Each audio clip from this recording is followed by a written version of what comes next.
იყო ჩვენთან შემთხვევები, როცა ახალგაზრდა ქალბატონებმა პარალელურად ჩაიტარეს როგორც სისტემური გადასხმა, ასევე ვაგინალური ინსუფლაცია. ჩვენ კონკრეტულად ვაგინალურ ინსუფლაციებსაც ვაკეთებთ, ასევე რექტალურებს, როცა გაიჩნია რისთვის რანაირად და შედეგები მოიტანა ძალიან კარგი. მე მახსოვს ერთი ახალგაზრდა არც თუ ისე ახალგაზრდა უკვე გაჩენა უნდოდა ბავშვის რა და აღმოჩნდა რომ პოლიპი აქვს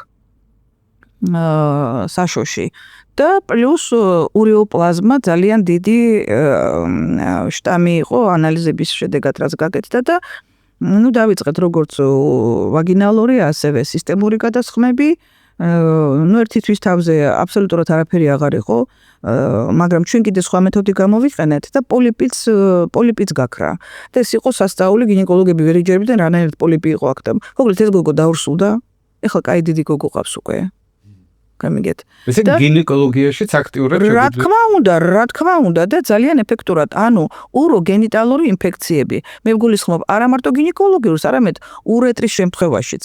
ყავდა ძალიან კარგად იცით თქვენ ეშერიხია კოლი, ეს არის როგორც ნაწლავური ინფექცია, ასევე სასქესო სისტემის ინფექცია, რომელიც ძალიან ძნელი მოსარჩენია, მოსაცილებელია.